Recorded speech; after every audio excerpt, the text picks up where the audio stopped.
Welcome to another edition of the Entertainment Corner. I'm Paul Ortiz, and thanks for joining us today. Well, joining us on the set now is Nathan Gunn. He's performing at the Laguna Playhouse. This is called Flying Solo. You're actually on stage by yourself. Well, you have a piano player. There's someone to keep you company during the show, right? Yeah, Michael Bagby. He's at the piano the whole time. He's a great straight man for the show. Absolutely. And was a former student of my wife, Julie, at the University of Illinois. Interesting. Your wife actually was, I believe, your piano teacher, and is that kind of how you met in class or something like that? She was studying accompanying. She's a pianist with John Wussman when I first got to school. And so we now run the program at the University of Illinois where we met. So we always warn our students, be careful who you're sitting next to. You might end up being married with 5 children. Exactly, right. Speaking of your 5 children, I thought it was interesting because you've traveled all over the world. You've been with all the major opera companies throughout the world.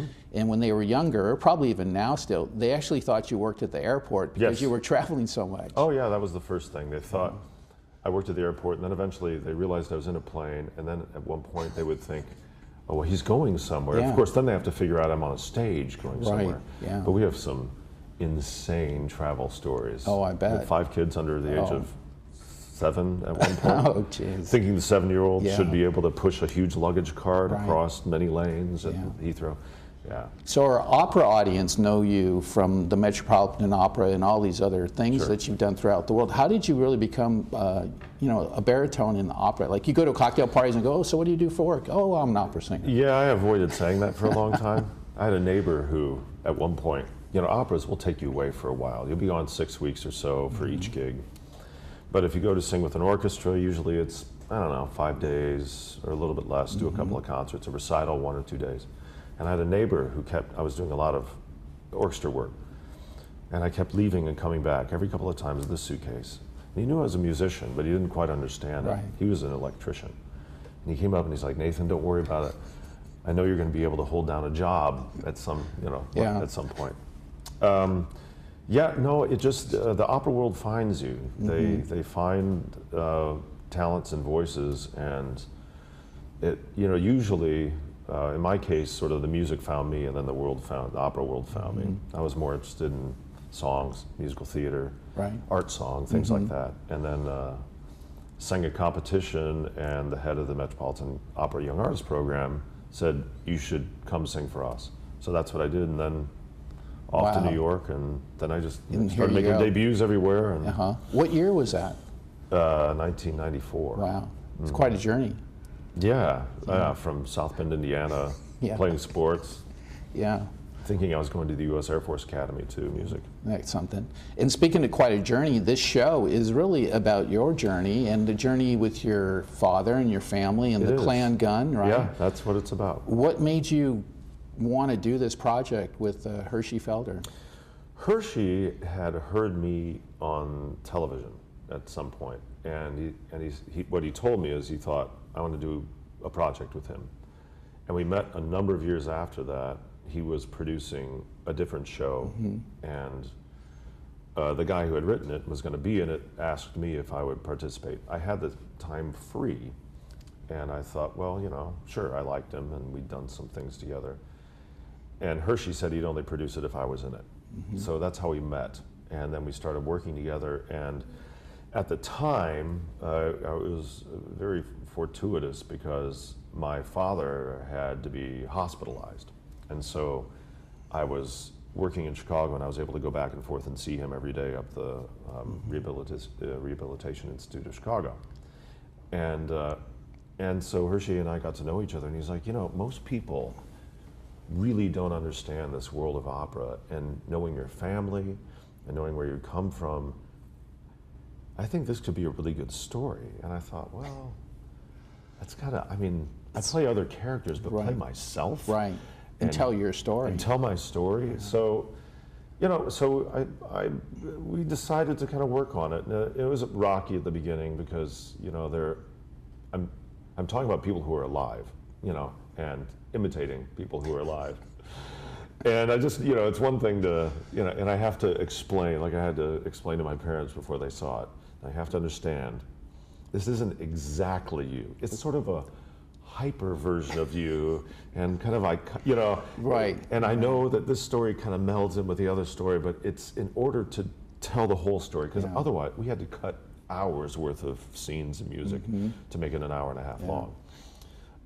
So anyway, that's how we met, and we really hit it off. He's like a brother to me, and we get music, the language of music and theater. Yeah, and the story came out the way you wanted it to, Yeah. I would think. I have some friends here, obviously, in the village that happened to see one of your first shows, and they were amazed, like you just said, the transformation that you were able to pull off. That, I mean, from what I hear, because I haven't seen the show, that you're talking to chairs and tables as if it's your music teacher or who it might be from the past, right? Yeah, it's true, and this is, you know, I've been on stage a lot in life, but this is the first time I've ever done what I would call a one-man show. Right. It's not a recital, it's not a song cycle, it's not an opera where I actually have people that I'm on stage with. This is me being those people sometimes, and sometimes not. Sometimes talking to them, sometimes I'm myself now, sometimes I'm myself a little younger.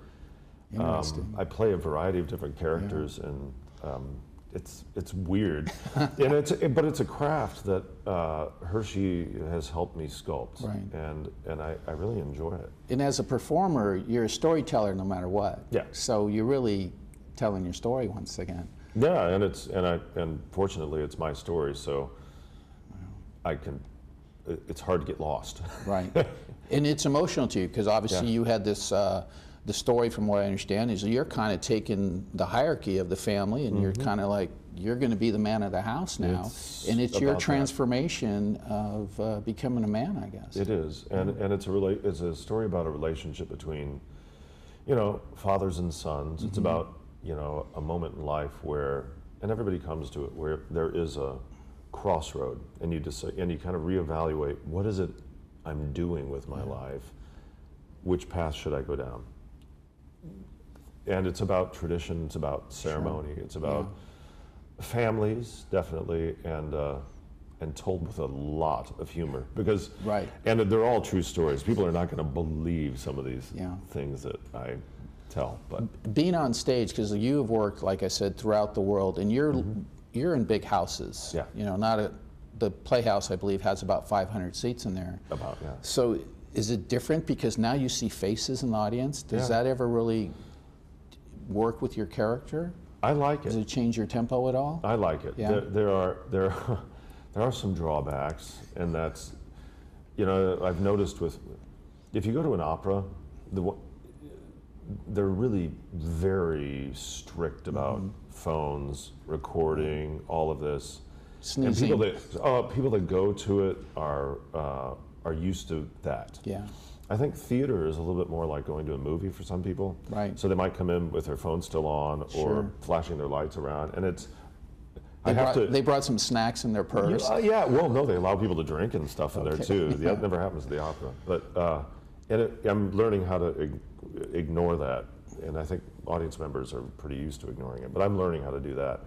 The weird thing is in an opera, I think the conductor from where I'm standing on stage would be almost 2/3 away from me, and then after him starts all of the singer or all the audience, the first rows, right? And that's odd, but I like it. Yeah, I like to be able to see people and talk to them and hear the reactions, feel the reactions, and really, to me, these huge opera houses, 4,000 seats, it was never meant to be that way. Yeah.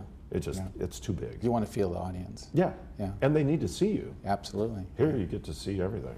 Well, in your show, what's your favorite character? Or which one do you like performing? I would say the scene with my grandpa McKibben.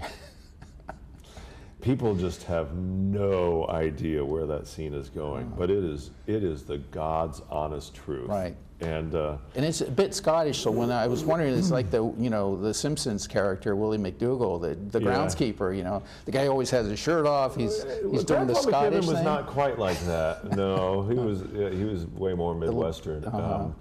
Then there's my voice teacher, William Miller, who is also a huge character, and I could do a whole show about him, an enormous person in my life. My father, I suppose, the trickiest part, you know, hadn't seen this. They saw it Saturday. They didn't know what it was about. Wow. And Hershey was like, I'm sitting on the other side of the theater. Your mother may hate me after this and all that.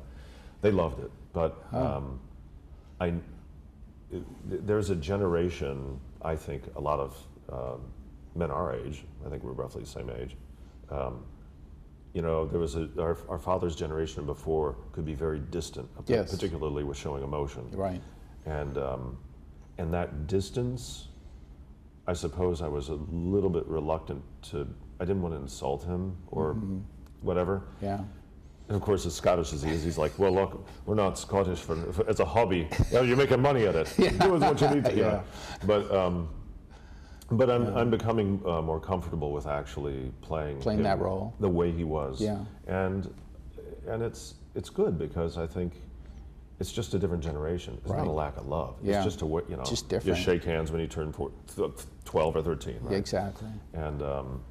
And the father's role has changed so much too in the last 30 to 50 years. You know, the father now is soccer dad and driving the kids to school and kind of packing lunches and doing everything. He and his wife are both pregnant, right? We're pregnant, that kind of thing. We're pregnant. So that's, you know, playing by, doing that character has been a little bit difficult, but the imitations of, I love imitating Plácido Domingo because I can, and it's fun. Oh, the scene with Renata Scotto, my first coaching. She's an opera diva, tough as nails, about that tall, huge head, and like, and I just tell that, I literally tell the story exactly like it happens, and I imitate her. And people will just not believe the things that they say. It sounds like a terrific show. You're having a great time, obviously. Yeah. Oh, yeah. You're going to run until April 22nd, yes. so we have a couple evenings still to watch the show. You actually have a matinee performance too. I do. Matinees on the weekends? Or weekends. Yeah, very good. So this is new for me, 8 shows a week. I'm used to Yeah. like one show every 3 days or something. So you're at the Laguna Playhouse, your first time there. What do you think of the Playhouse? It's a beautiful location. Oh, it's a great location. Yeah. Everybody's so kind and supportive. Yeah. We had my son, my 18-year-old boy, was in for Easter, so we went up to, I think it was St. Mary's Episcopal Church up in Laguna. Sure. And then but we had a full, 12 hours of work for tech. And I told Hershey, I promised him a lamb Easter dinner, and he said, well, we'll take care of that. And Hershey and they made this enormous Easter, well, they called it sort of past Easter Fool's Day or whatever it was. It was all the same weekend. It was all the same day, I think, April Fool's Day and Passover and Easter. All that. So for 24 people. Wow. And they're terrific. It's a real family. Exactly. And everybody's incredibly kind and helpful. Yeah. So it's a perfect place to start this whole process. Absolutely. Yeah, it's your first time here, and you obviously you're going to move on to other theaters, hopefully. Oh yeah, we are. First time here, first time to try it out, first time to do a solo show, first time to sing a schedule that's a Broadway schedule. Yeah. A lot of firsts. A lot of firsts for you. Well, congratulations. Everything I've heard has been, very high marks for you, and your transformation into these characters sound hilarious. So I'm sure a lot of the people are looking forward to seeing the show. It's a lot of fun. I hope everybody enjoys it. Well, be sure and go out to Laguna Playhouse and see this wonderful show. It's Nathan Gunn flying solo, and that's going to be running until April 22nd, and they're going to be over there at the Laguna Playhouse right down the street from us here in Laguna Woods Village. So we'll see you again next time on the Entertainment Corner.